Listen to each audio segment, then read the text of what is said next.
दोस्तों, अगर आपको ऐसी ही डरावनी कहानियां पसंद हैं, तो वीडियो को लाइक, शेयर और सब्सक्राइब जरूर करें। अब शुरू होती है एक ऐसी कहानी जो आपको रातों की नींद उड़ा देगी। राजू एक अनुभवी ट्रक ड्राइवर था। उसने अपनी जिंदगी के कई साल भारत की लंबी लंबी सड़कों पर गुजारे थे। लेकिन जो हादसा उसके साथ हुआ, वह किसी बुरे सपने से कम नहीं था। उस रात राजू को एक जरूरी माल दिल्ली से लखनऊ पहुंचाना था।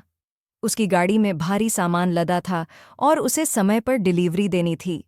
लेकिन उसके पास एक ही रास्ता था, एक सुनसान जंगल की सड़क, जहां कोई भी रात में जाने की हिम्मत नहीं करता था। राजू हंसते हुए बोला, अरे भाई, हमने कितनी ही रातें इन सड़कों पर गुजारी हैं, हमें कोई भूत वूत नहीं पकड़ सकता। लेकिन उसे क्या पता था, उस रात उसकी जिंदगी का सबसे खौफनाक सफर होने वाला था। रात के करीब 2 बजे थे। चारों ओर अंधेरा था। सिर्फ ट्रक की हेडलाइट्स ही सड़क पर रोशनी फैला रही थीं। राजू अपने स्टीयरिंग पर पूरा ध्यान दिए हुए था। तभी अचानक सामने एक औरत खड़ी थी। उसकी लंबी सफ़ेद साड़ी हवा में उड़ रही थी। उसके लंबे बाल बिखरे हुए थे और वह एक जगह स्थिर खड़ी थी। राजू ने ब्रेक मारी और झटके से ट्रक रुक गया। कौन है इतनी रात को? उसने खिड़की से झांक कर पूछा। औरत ने धीरे धीरे सिर उठाया। उसकी आंखें लाल चमक रही थीं। चेहरे पर डरावनी मुस्कान थी। भाई, कुछ गड़बड़ है, उसने खुद से कहा और तुरंत गाड़ी आगे बढ़ाने लगा। लेकिन जैसे ही उसने एक्सीलेटर दबाया, ट्रक आगे नहीं बढ़ा। ट्रक जैसे किसी ने पकड़ लिया हो। अचानक एक जोरदार ठहाका गूंजा। औरत ने अपने लंबे नाखूनों से ट्रक के बोनट पर खरोंचें डाल दीं। राजू ने देखा कि उसका शरीर धीरे धीरे हवा में उठ रहा था। बचाओ! राजू ने घबराकर हनुमान चालीसा पढ़ना शुरू किया, लेकिन उसके शब्द लड़खड़ा रहे थे। औरत अब ट्रक के दरवाजे पर बैठी थी। उसकी आंखों से खून जैसा कुछ टपक रहा था। उसका चेहरा भयानक रूप से विकृत हो गया था। मुझे ले चलो! उसकी आवाज में अजीब गूंज थी। राजू ने पूरी ताकत से ट्रक का हॉर्न बजाया, लेकिन आवाज कहीं गुम हो गई। पूरा इलाका जैसे किसी अलग ही दुनिया में चला गया था। भागने की कोशिश और मौत का खेल। राजू ने हिम्मत करके ट्रक से कूदने की कोशिश की, लेकिन जैसे ही वह दरवाज़ा खोलने लगा, दायन की लंबी काली परछाई ट्रक के अंदर आ गई।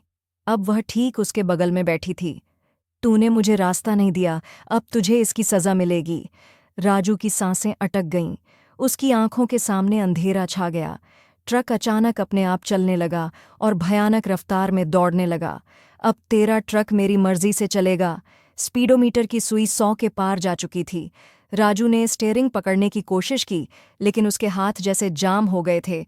ट्रक खुद ब खुद जंगल के अंदर चला गया। अचानक एक बड़ा पेड़ सामने आया और धड़ाम! ट्रक सीधा एक पेड़ से टकरा गया। राजू का सिर स्टीयरिंग से टकराया और खून बहने लगा, लेकिन वह होश में था। उसने धीरे धीरे आंखें खोलीं और देखा कि दायन ट्रक के सामने खड़ी थी। वह हंस रही थी, लेकिन अब उसकी हंसी में और भी भयानकता थी।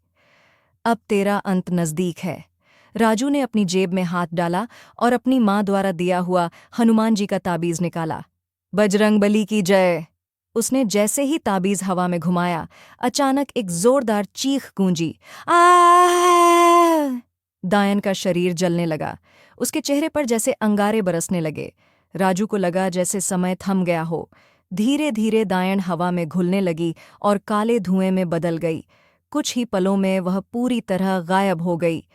राजू को समझ आ चुका था कि वह कोई आम औरत नहीं थी, बल्कि उस सड़क की डायन थी जो रात में आने वालों को अपना शिकार बना लेती थी। सुबह होते ही कुछ गांव वाले वहां पहुंचे।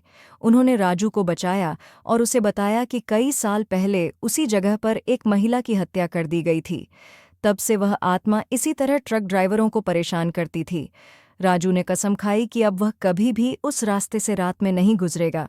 और दोस्तों, अगर आप भी किसी सुनसान सड़क पर सफ़र कर रहे हों और कोई सफ़ेद साड़ी में औरत दिखे, तो कभी भी गाड़ी मत रोकना, वरना अगली कहानी आपके बारे में होगी। अगर आपको ये कहानी पसंद आई हो तो वीडियो को लाइक करें, शेयर करें और चैनल को सब्सक्राइब करना ना भूलें।